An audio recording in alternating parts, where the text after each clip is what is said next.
Hi, I'm Joel McLeod. I'm Roland Tanner. This is the 905er. I'd like for you to take a moment and think about how this COVID-19 pandemic has reshaped our lives. Think of all the new rules governing how we go about our daily business, how we are not allowed to socialize in person with more than 10 predetermined people anymore, except if we're indoors in a restaurant or casino, in which case we can share the space with up to 50 people.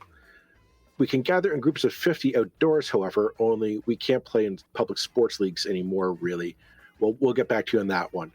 Oh, and let's not forget if you're a parent with a child in the public school system.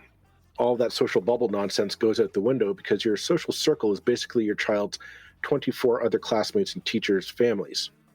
Did all that give you a headache? Are you as confused as we are? It seems as we navigate this second wave of COVID-19 in Ontario, the rules and guidelines on how to live with this disease are more confusing than ever, and that confusion is leading to trouble. Here in the 905, Peel and York region are now back into stage 2, and the Premier is warning Halton region of a similar fate. We wanted to try and make sense of how the communication surrounding COVID-19 has become so convoluted. If you spend any time online searching social media for guidance or advice on COVID-19, you may have come across Mike Gibbs. Mike is a former communications staffer with Public Health Ontario. Having worked through the SARS pandemic and worked in many public health offices throughout the country, he has been highly critical of the current Ford government's handling of the COVID-19 communication strategy. We invited him onto the podcast today to share his expertise and opinion on how we got where we are today and what is needed to get us through this pandemic. Have a listen. I'd like to thank Mike Gibbs for coming on the 905er today. Mike, if you could just give us a bit of a background in terms of your career and your expertise just for our listeners at home. I started out in politics, actually. I was working for federally. I was working for a Liberal MP, Tony Vlary, and then I moved to Queen's Park. I was actually a PC in my youth, and Tony was kind of more conservative, so that's how I ended up with Tony, which was a huge mistake. But anyway, so I went to Queen's Park because I knew Janet Ecker, and I campaigned for her for many years, and that was during SARS. We had SARS, we had the blackout after that, and my dad was Ministry of Health at the time, so he was assisting Dr. Brasseur and that whole effort, and his friends, and I know the Ministry of Health comms team really well. They're basically aunts and uncles to me because we've known them for decades, and so I know a lot about what happened then, and I knew about it from the political side as well, working for Janet Ecker. After that, I worked at City Hall for Bill Sondercook. I was city councillor at High Park, and that's when I kind of moved more progressive and kind of shed my conservative-ness. And learned a lot about public health there, and the importance of the public health unit. Then after that, it was really at EPCOR. I moved to Alberta with my boyfriend. We went to I worked for EPCOR, and that's when I really started getting involved in public health initiatives with water, because EPCOR is the utility there that does water and power. So I worked with the head scientist there, Les Gammy, who and learned a lot about infectious diseases from the water system. So that's how I kind of got involved with pandemic planning, because a big focus of ours was pandemic planning with the city of Edmonton. Mm-hmm. So we were planning every year and running through all the different scenarios, and that's to this day, those lessons that I learned at the city of Edmonton apply today. It was rigorous training. I mean, they just threw us into the exact scenarios that we're facing today. They had it all lined up, and so yeah. On that note, everyone is talking today about vaccine, and whenever that will come about. But what seems to be on everyone's mind is kind of what's the plan for dealing with this? And on that note, a lot of that has to do with communications, keeping a flow of the information from the top, the scientists who are learning about this disease, how it spreads, how it affects the body, et cetera, and then conveying that information so that we're educated in terms of protecting ourselves and each other. So, I mean, communications is a huge part of a pandemic plan by the government. It's huge. Yeah. It probably matters the most. Yeah. Right. And so, I mean, on that note, I'm just going to kind of step into it. Like right now, it seems that we have multiple instructions which I think tend to contradict each other. As an example, I mean, we have rules for how restaurants are supposed to operate with up to 50 people permitted inside at any given time. However, we're told only to socialize within a bubble of 10 people. And at that same time, our schools are operating with classrooms with upwards of 25 people, including the teacher, in them. Which is insane. Yeah. How are people supposed to make sense of all these contradictory instructions as we go about our daily lives? They can't. They just can't. And I can't. Like I can't keep track of all these different formulas, and it's changing every day. We're hearing different things from different people, different officials. And then, a lot of us are watching the American situation too, and they're saying different things. So it's an information overload. And when you get different messages, it's deeply confusing. It gets very, very frustrating. And so I do not, I completely understand the public making mistakes and not being entirely sure. And that's why it really upsets me to hear politicians, not just the Ford government, but any politician, go up there and start berating the public. Because wait a minute, guys, like you've been sending them 12 different messages. You can't sit there and say that it's your fault. You've got to communicate a clear message, and you've got to set controls. You've got to predict human behavior. You need leadership, and so that's what we've been missing. So I don't blame people for their infections, and we've got to stop doing that. I was just saying to Joel earlier today, I think he and I were among the people over Thanksgiving who were being very careful and basically not seeing family at all. Right. And then other friends and acquaintances were doing completely different things, but they were being responsible within what they felt was acceptable. Yeah. But they were seeing extended immediate families, so sisters, brothers from other towns, things like that. But I don't think they thought, hey, we're breaking the rules, but we think it'll be okay. I think they felt that was what the rules were. And really, it was a last-minute decision in my family to kind of call it off. And it wasn't because of anything to do with the government. It was because there was an article in the Star where a couple of doctors were interviewed, and they said, if someone doesn't live under your house, you shouldn't be seeing them. And I said, okay, I can understand that. That's something I can grasp. Yeah. I don't think I'm that stupid that I can't understand complicated ideas. Yeah. That's what we need. This is what you should be doing. Yeah. End of conversation. That's a perfect example. It's not people don't mean to cause infections and to break rules. They don't mean to at all. They think that they're following the rules half the time, right? And that's a breakdown in communication. So we can't blame people. Every public health official in the country, from Dr. Tam to Dr. Williams, and even like your local public health official and your local board, is basically, we've all come to the consensus, the second wave is here. Yes. We're in it. And I'll be honest, I think right now the 905 region seems to be particularly hit hard in Ontario with the second wave. And I know you've been following this you've been reporting about this on your personal social media platforms. Can you maybe just give us a sense of like, how did we get here?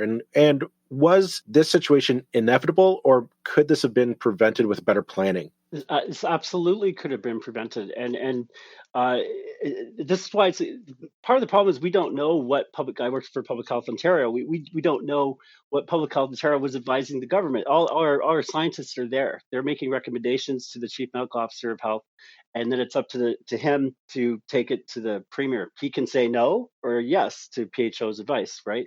We don't know what happened there.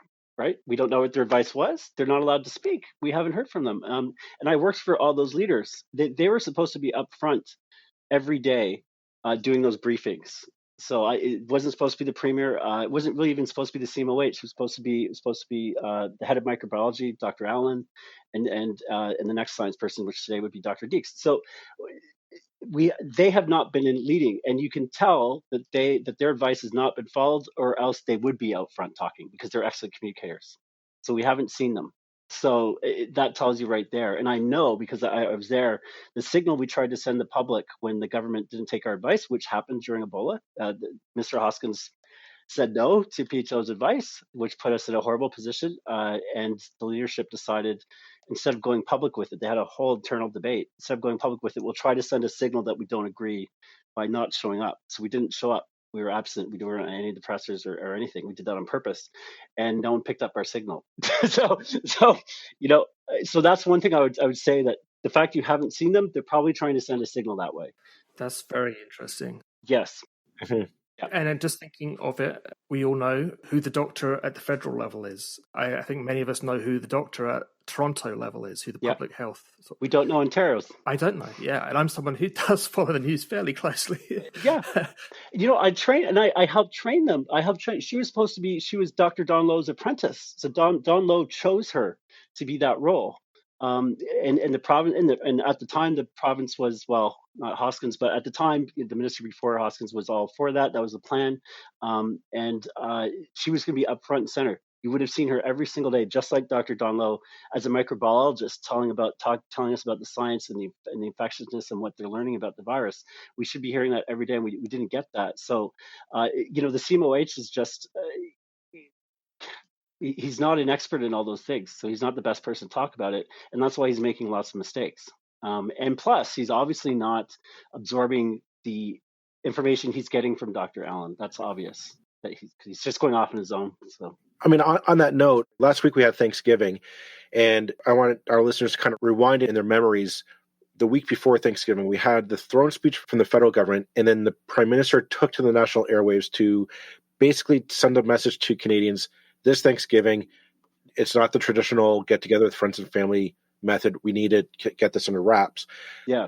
The next day, Premier Ford comes on and says, no, as long as you stay within your 10-person bubble, it'll be good. And then the week leading up to Thanksgiving, the Toronto public health official comes out and says, no, whoever's in your house, that's who you're spending Thanksgiving with. And then it was only not until the 11th hour that Dr. Williams comes out and the Premier Ford comes out and says, yeah, you know what? Just stay within your house. And I'm wondering, what does this tell you with this conflicting back and forth, the various levels of government giving this kind of back and forth advice? A, what does this do for the public in terms of public behavior in this pandemic? And two, what's your analysis of that in terms of what might be going on behind the scenes? It's devastating for public behavior and pandemic response because we've heard. I mean, some people are only listening. People aren't listening to all of it, so they're only hearing slices. People are not listening to the news all the time. They're hearing little snippets. So some people would have heard one message, some people would have heard the other message, and nothing of the other stuff. Other people have heard all three. So, but a lot of people are only going to hear little snippets. So it's just devastating for public compliance. And the worst part is this is a public that wants to be compliant. Like, compared to the United States, we have a high compliance level. They want to be compliant, but they don't know how because they keep hearing different things. So that's the worst part of it is we're squandering a compliant, willing public, right? That's willing to work with us. So that's an important point, because I guess if you look at the countries who've done best so far, it is those, like you say, those kind of nations with a tradition of kind of social compliance and cohesion. So I'm thinking Asian nations, some of the European nations, Scandinavia. I mean, I know Sweden took its own route, but that's so important. And we have that in Canada. That's one of the things Canada's good at. And we kind of did okay in the first go through of this.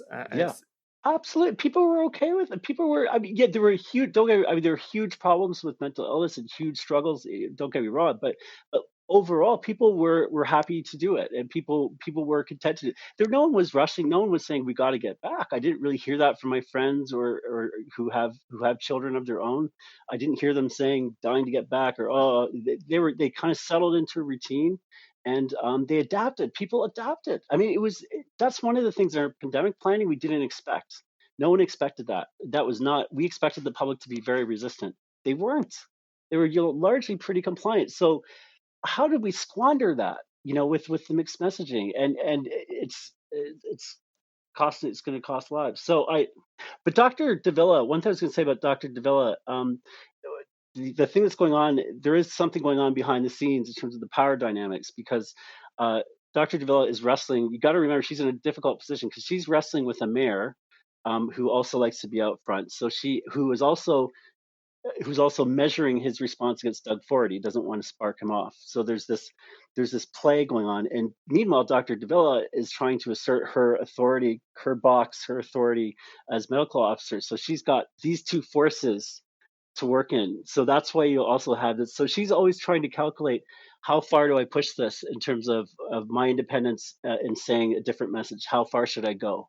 She's always she always has to make that calculation, and so it's a horrible position to put public health officials in. Well, Roland and I were kind of talking about this offline. Is it seems that the premier wanted to delegate the responsibility down to the public health units. I remember, we want to open up stage 2 region by region, depending on numbers and all that. Okay, so be it. But then I find it shocking that, like, the Toronto Public Health Unit comes out and says, we think you need to stay, like, Thanksgiving, just those under your roof. That's it. Yeah. Fight the urge to go and visit friends and family. To which the premier and Dr. Williams kind of gave a bit of a pushback, like, let's not panic here. And I thought, if you're going to delegate that authority down to your public health units, when the public health unit comes back and says, we think this has to happen, if the public health unit says, we think restaurants need to close, or we think social distancing needs to be ramped up, why wouldn't the premier step up and say, you know what, I got your back. I'm with you. Because I don't think he was ever. I don't think he was ever interested in empowering the public health units. I think that was just a line. If you look at it, I think it was about centralized control straight to the political level. I don't think he ever wanted. If he ever intended them to make them independent, powerful, local autonomous organizations. The planning with, I think, the impetus behind the restructuring, the public health restructuring, was to centralize it under a political, straight up to the top, to the political organ. I think that was my understanding, but they sold it as something else. So I don't think that was ever really there. I mean, if you notice, they've been pretty. You haven't seen medical officers of health really stepping out against the government and using their powers, which they do have some powers, some independent powers, and using those powers. They haven't been doing that. So I think something is preventing them from doing that. So I don't think the premier was ever, this thing about empowering local communities. I never really bought that. I think they wanted control over the public health units, and this goes into a whole other story. But I think if you were to look at it, it goes back to developers and the issues that they were having with medical officers of health. So they wanted to whittle down their power a bit. I think that's what Doug Ford was actually intending, and we're seeing some impacts of that now. But that's a whole other story. But, now, obviously, from Doug Ford's point of view, you put yourself in his shoes. However awful the tragedy of COVID is, this has been Christmas for him, because here's a man who was deeply unpopular in the polls, who's basically turned his entire government, public perception of his government around through this. Yep. It's kind of a leading question, really, but do you think that's kind of behind why he's so keen to have himself front and center? Yes, absolutely. They've seen the results. I mean, this is a government. I mean, these are a lot of their people are Harper conservatives. They come from that tradition of keep the media away. Controlled interactions with media as much as possible, because you don't want to cause issues. To going completely the other way, into a controlled 30 minutes where every reporter gets a couple of questions, but they don't really know what questions are coming. So that's a totally new framework for them, right? They're doing it because they've seen the results. It makes sense when you see a guy who most of us, most Ontarians had no confidence and no faith in before. It was about 80% at one point. It was just he lost the entire province. To switch that fast, it's because he's been staring at us eye to eye, face to face for 30 minutes every single day. Hey, folks, so there's going to be some goodwill that comes out of that. And seeing the premier answer questions, even when he does it terribly, and even when people aren't seeing, I don't think people are catching the mistakes. There was a great clip on Canada Land last week. It was Jonathan Goldsby, who's one of their journalists, and he just read verbatim an answer from Doug Ford about what to do for Thanksgiving. And it just went on and on and on. And it was so, for some reason, when politicians are very good at saying nothing with a lot of words, I guess. And when you heard it, it was so obviously garbage, so obviously self-contradictory in about 5 different places. Yeah. And it's like but this is what people like. It's like, because he's I've been calling him Uncle Fluffy all of it, because old bad Doug is gone, and we've got this. Oh, well, I don't, guys. I can't understand why the doctors aren't. Yes, yeah.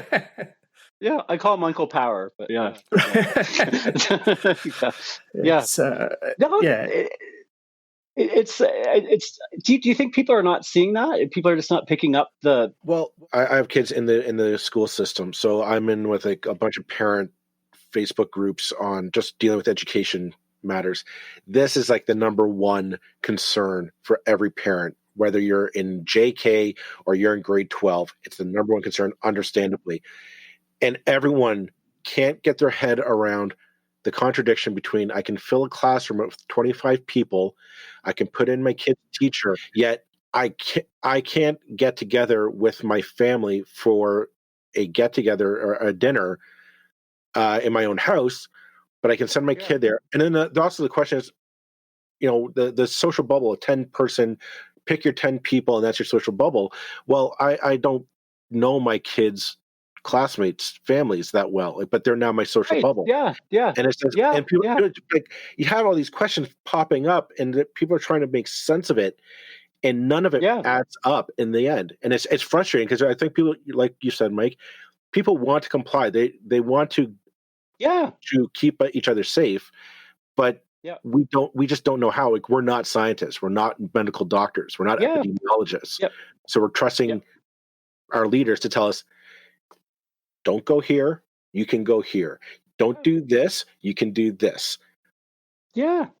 Exactly. We're very willing to be led on this. We want to be led on this. I don't think that I think people don't understand that. It's, and especially if you're parents. I have almost all my friends have small kids right now, and they sound exactly like you. They just want to know how it's supposed to work, why, and they don't, and they're confused all the time. And when you're talking about the safety of your children, I mean, it's and the safety of teachers, it's just unbelievable. So. One of the things that we've touched upon in this podcast, and this is a shameless plug for listeners to go back into the back episodes, but we've talked to a number of entrepreneurs about how they're coping with this. And entrepreneurs are very, by their nature, innovative and adaptive to new challenges.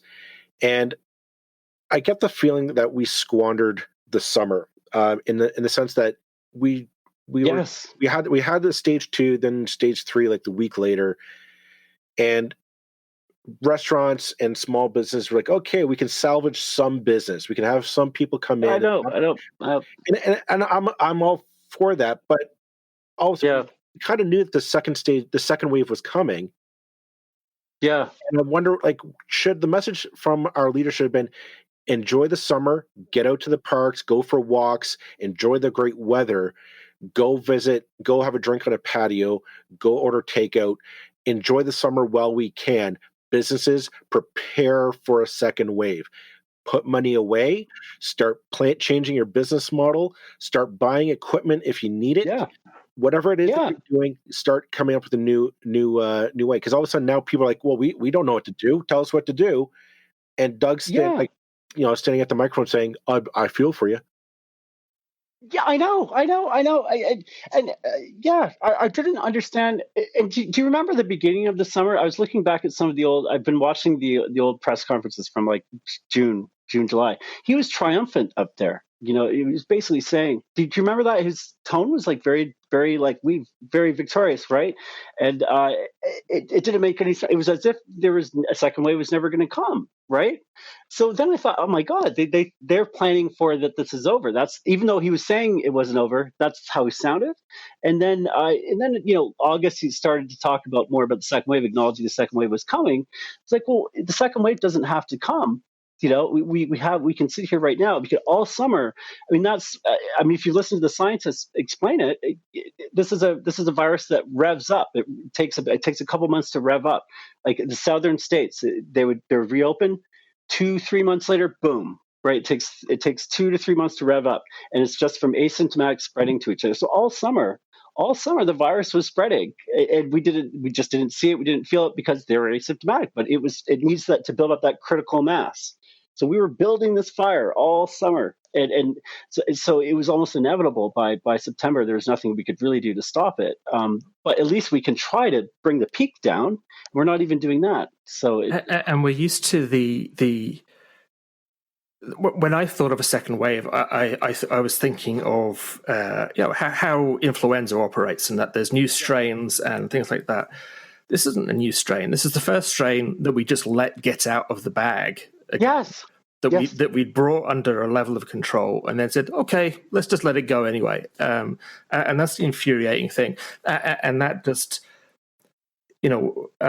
I was going to ask you about the sort of wider picture of, I don't know if you've been following this, the Great Barrington Declaration, which seriously, that's the name they gave it.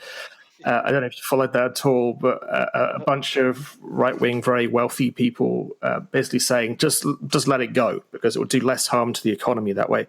Well, we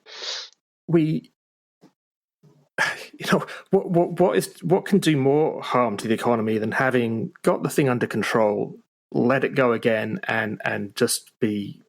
It's like we're almost torturing ourselves by spreading this thing out for as long as we possibly can. Absolutely. When we could be working, I mean, there are some industries which you truly just sort of cry for, because it's like, I just don't know how you can fix the restaurant industry or the entertainment industry or the airline industry. It's like sure. It's horrible. I don't know what we can do for you other than just bail people out or whatever. But in most other ways, we can be working around it. We can be finding ways, and just by giving people this false hope.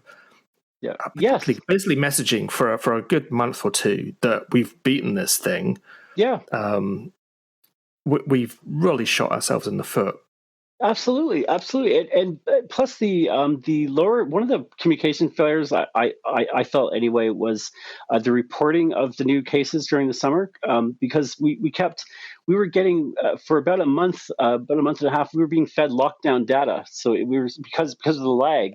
There's this lag after we reopened. We're still getting lockdown data, right? Because of the lag between infection and symptoms. And so we were looking at lockdown data, saying, "Oh, isn't this great?" And it wasn't current data. And people kept thinking that, people still don't quite understand that the new case number we get is not infections that happened today. They're infections that happened 2 to 3 weeks ago, right? And I still don't think the public quite understands that. Like, I think every time they report the new case data, they should say, this is 2 to 3 weeks ago. This is not infections that happened today.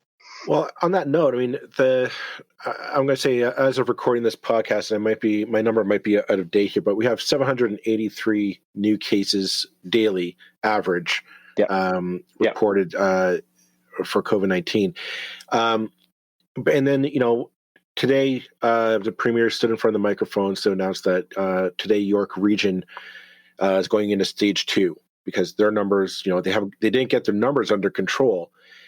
And then he's come in and he's warning us here in Halton, we got to get our act together because he doesn't want to have to send us into stage 2 as well. Right. And this tone of kind of like, I talked to Roland about this tone of, dad on vacation, right? If you kids don't get your act together, I'm turning this car around. I don't care how close we are to the destination. Yeah. Is this helpful to us? Because I'm thinking, we get our act together now. The numbers are still climbing because these, as you said, these numbers are from 2 weeks ago. The numbers are behind the ball. They're not real time data.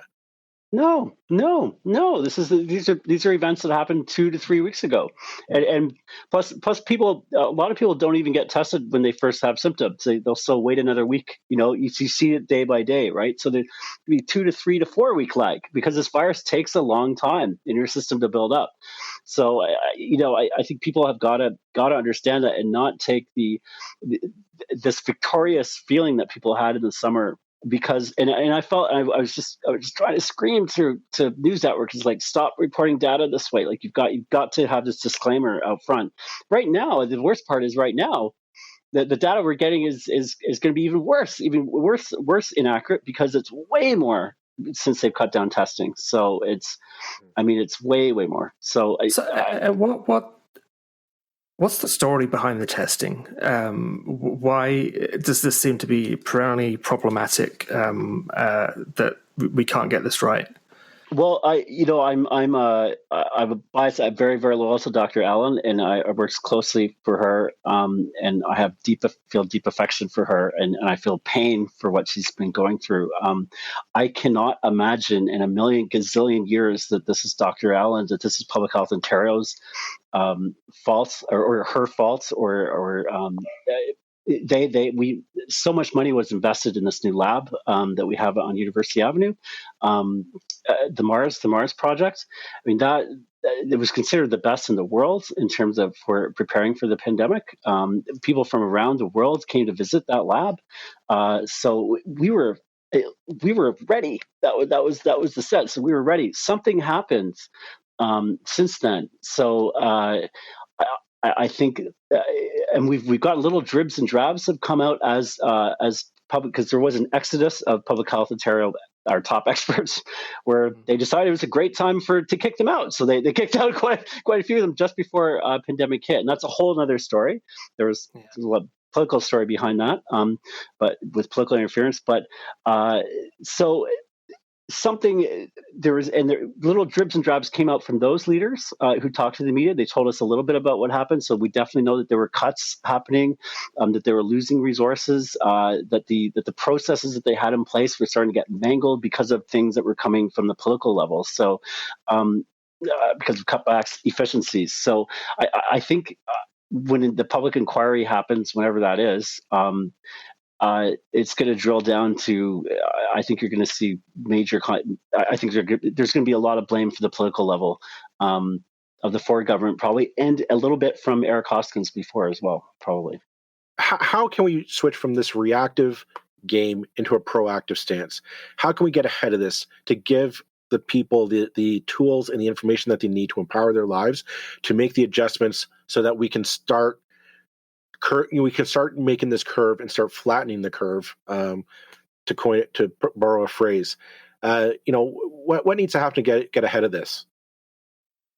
I think we've got to be really honest with people about the virus and how it works, and we've got to incorporate that into our planning. That this is a virus that you can't control, and that we know a lot about. We know a lot more about it now than we did even 2 or 3 months ago. But in indoor situations, we cannot with any certainty say that someone that you can shield yourself off from the virus within an indoor setting. Right now, I think we have to be far stricter in terms of our protocols and distancing. That, you know what, in an indoor situation, when you've got people outside your bubble, there's no guarantee that you can contain this virus. And so we have to somehow incorporate that into our messages and into our planning. But we can't really do that until we have one or two voices at the provincial level who can speak with authority and integrity on the drill down to those and give us those strong messages. And we don't have that. It's impossible when you've got a premier who hogs the stage every day and is going all over the place like this. So even if the chief medical officer of health was more, I'm being very charitable, was more effective at his job. I have other words for it, but was better at his job than he is. Was a better communicator. Even if we had the best communicator, even if Dr. Allen was doing all, she's an excellent communicator. Even we have Dr. Allen, and so is Dr. Deeks. So we had them doing their roles up there and communicating really effectively. They would still have to battle. They would still be second. They play second fiddle to the premier, who's doing this every day, right? He's always throwing the board up, and that. So I guess we saw that. Yeah, I guess we saw that in the States, where people seem to have a fairly high opinion of Dr. Fauci. Yeah, but there's only so much he can do when he's having to stand next to the orange buffoon. Yeah. No, he's just we're a really independent and unbiased podcast. Yeah, and no, but it's true though. I mean, it's no different, really. I mean, that and Dr. Williams when Dr. Williams had a good day, he's had one or two good days, sort of. When he wasn't, I'm sure he had a good day. I remember him having a good day one day when he wasn't terrible, and literally an hour later, the premier does his presser. And was totally inconsistent, right? And blew off his message. And everyone pays attention to what the premier said over the CMOH. So even if we had a good CMOH, we've got a premier there who also does not want to leave the stage because of his poll numbers, right? He sees the results. That's we're kind of we're in an impossible situation now where we can't get the premier off the stage because he doesn't want to get off the stage. So really, I mean, I think the public so I've kind of given up on that, and I've been trying to say to friends and to family and that, you know what, don't listen, just tune out the province, just tune them out, forget that they exist, just listen to Dr. Davila, just listen to your local medical officer of health, just listen to Dr. Tam, and listen to the experts on television who are excellent, Dr. Bogak, and it's a hard, I kind of wish medical officers of health would come together with a strong message and say, you know what, guys, we're taking over. Thanks, province, thanks a lot, but we're gonna take over. How did we get to this situation where people who work for the government feel that they can't speak, that they can't contradict if they're doctors and the premier is saying something wrong, why the hell can't they say that's wrong? He shouldn't be saying that. Yeah, it seems natural to me. Well, at the local level, they should. There's nothing technically that should interfere with local medical officers of health saying the premier was wrong, and some will do that. A few will do that, but not nearly enough. They're usually a strong group, so I've been kind of surprised that they haven't been louder, because they are usually the opposition, but or willing to speak out.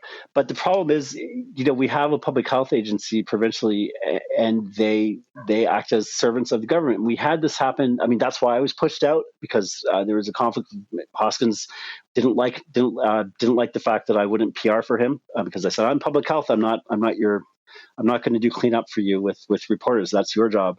And then, very soon I was out of a job. So there was political interference started happening even under the Liberals, even under the Wynne government. It was happening, that political interference. After SARS, there was this period where they allowed public health to kind of build independently and to build into this robust, strong organization. And then Eric Hoskins came in, and we almost got complacent, I think. And the public started forgetting about SARS. And then public health, political interference started going up, and the independents started going down. And that's when Dr. Lowe left. Dr. Lowe left. People don't know that, but Maureen confirmed that on Twitter to me the other day. I mean, Dr. Lowe left public health Ontario because of political interference. He had enough, because he insisted on going out there and saying what the truth was, regardless of whether the minister agreed or regardless whether it was consistent with the premier of the day. That's and sorry, what's his first name? Dr. Don Lowe. Dr. Don Lowe from SARS. Do you remember? Oh, right. So I didn't live in Canada at that time. So sorry. I came over in 2003. So it was a sort of the new era, okay. I guess. yeah. You would have just missed it. Yeah. But Dr. Lowe was one of the front-facing voices. And he became, pretty much everyone knew his face with Dr. Brasseur. His philosophy, which is what I was reared in at public health, I was on that side of the equation in the public health world, was you tell the truth, and you speak honestly to the public, and you stick to the science, regardless of what the political higher ups say. And so that was the idea. That was the kind of public health that was being built after SARS. And then people kind of started forgetting that SARS happened, and that it whittled down, and politicians felt that they could stretch their muscle a bit.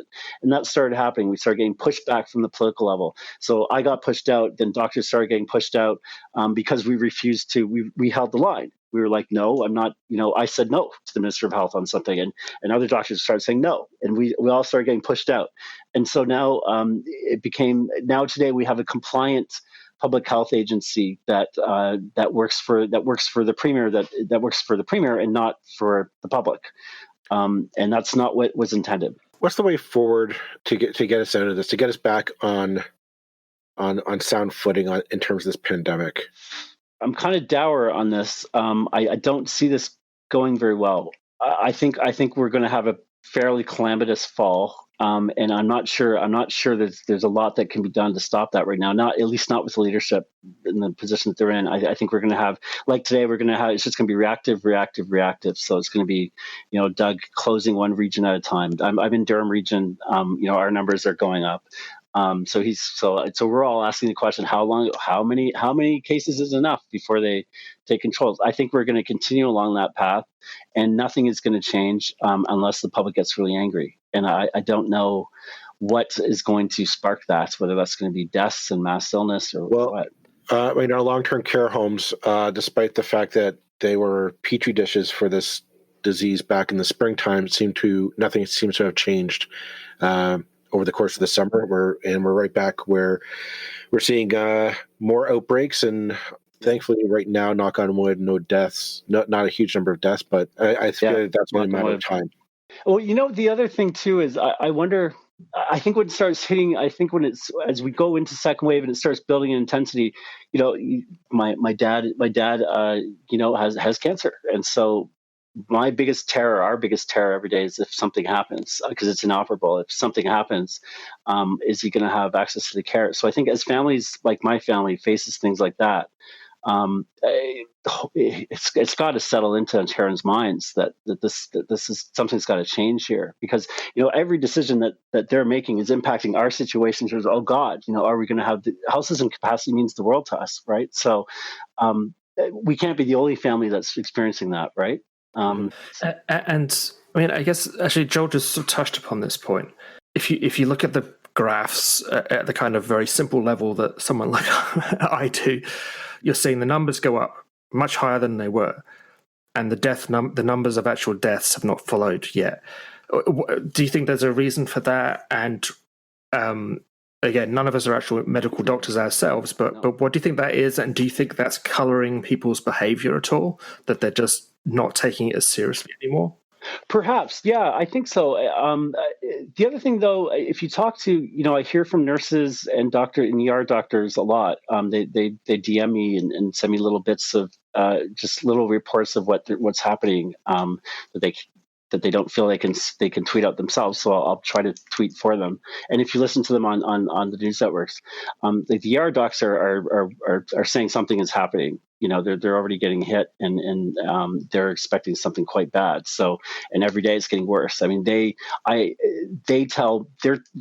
a few of them have told me that a misleading impression is out there right now about the situation in hospitals. That it's actually getting bad and more bad every day. More people are getting sick. More, we do have people dying. So there's suffering happening that we're not seeing, that hasn't really been reported out yet. So at least that's what they're saying. They're saying it's much worse than we're hearing. So I think in terms of deaths, I think is that what it'll take? I don't know. I'm still kind of stunned that after the long-term care crisis that didn't seem to. I thought that would resonate with us for a longer period of time, and so I'm still kind of shocked that didn't. That we're already forgotten that. It's amazing what we can forget about. And really, I mean, as someone who hasn't lived in Canada my whole life, only since I was 33 or something, of all the things that's happened that I think is shameful in this country, that very few things. Canada has very few, comparatively few things to be ashamed of. But boy, is that a big one, and we should not be forgetting about that at all. No, that seniors were, left abandoned to in ways like they were, and just absolutely disgraceful. And treated like animals. And these are the. It beggars description. It really does. Orchard Villa is just down the road, and to think that it sounds like, I mean, as they're investigating, but it almost sounds like murder. What was happening there, and this was just down the not far from us, and it's so that so many people died in a horrific way. And I don't think, I mean, because I mean, I have a couple of people who I've had some communication with who had family members working in long-term care in the early days, and they were usually working. These were people working on minimum wages with no job security, and certainly in one case, someone just quit rather than deal with that. And it's like, I don't blame that person for quitting because they had no mass, they had nothing.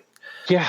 And they were expected to deal with this situation. But those people won't speak yet. And certainly, the people who operate these places are definitely not going to speak. So there's a real difficulty, I think, for journalists to really get into this subject. And It's a tricky one. My dad was Ministry of Health comms and for many years, and he under every government, different parties, and his first reaction was, "Whoa, wait a minute, guys! Like, don't sit there," because a lot of people were saying, "Oh my God," and shocked and horrified, and he said, "Oh, come on," because he was his reporters called. He said reporters called the ministry all the time working on these stories, and that they were reported all these years. He said that it was in the media, but it was always kind of in the back section. It didn't get a lot of the attention. We didn't care. Basically, that's what he says. We didn't care. I'm going to say we're going to have to leave it at that because we're coming up on our time limit. But Mike, I want to thank you for coming on. It's been a great chat, and it's going to be. And I think this is definitely a story that's not going away anytime soon. So we'll try and stay on top of it, and hopefully our numbers change as we head into the winter. Absolutely. Yeah, absolutely. Thank you, and keep safe. Thank you. I'd like to thank Mike Gibbs for coming on this week to the 905er. As always, we could have gone on for hours with that discussion. But going forward, we're going to have a bit of a change in format for the podcast. Instead of one episode a week, we are now going to be bringing you 2 episodes a week. The first episode will be our interview with our guest, as always, but we're going to save our editorial and other news section for a second episode, which will be released every Thursday from now on. You can always like and subscribe to us on whatever podcast service you are currently using. And please remember to like, share, and follow us on social media. We are _905er on LinkedIn, Facebook, Twitter, and Instagram. As always, you can send your critiques, comments, suggestions to us at email info@905er.ca. Thank you very much, folks, and we'll see you on Thursday.